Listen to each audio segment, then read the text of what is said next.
Salut à tous et bienvenue pour une autre vidéo. Aujourd'hui, nous aborderons un incident qui s'est produit à l'aéroport de Bamako impliquant l'éminent imam Mahmoud Dicko.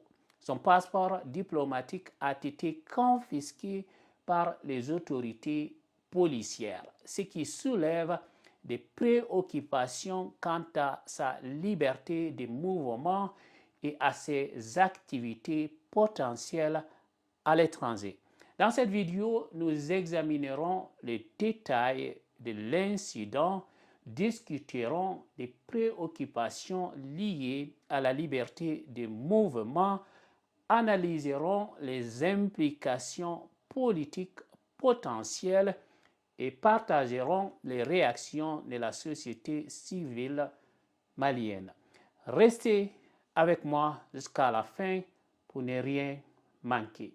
Et si vous appréciez notre contenu, n'oubliez pas de vous abonner à ma chaîne YouTube, à ma page Facebook et TikTok en cliquant sur les boutons appropriés ci-dessous et de partager bien sûr dans les groupes Facebook et WhatsApp.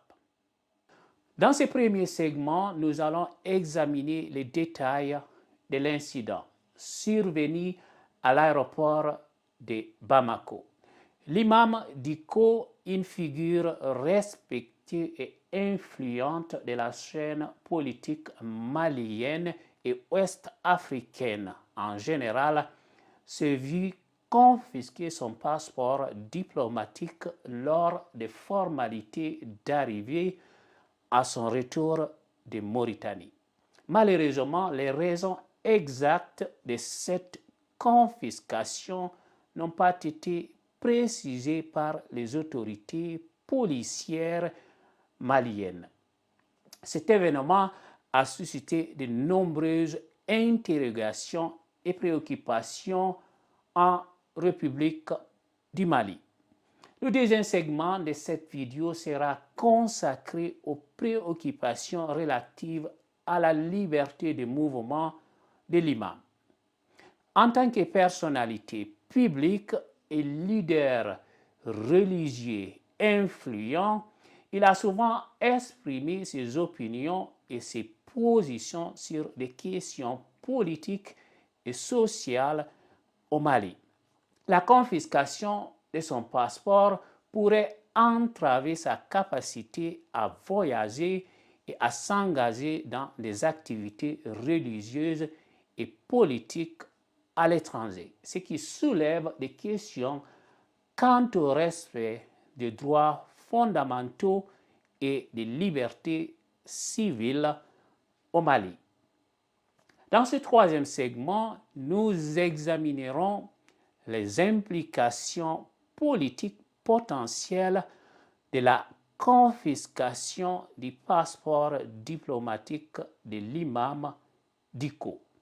Étant donné son rôle en tant que leader politique et religieux au Mali, certains se demandent si cette action est liée à ses prises de position passées contre la junte militaire au pouvoir, ou si elle est motivée par des considérations politiques plus larges.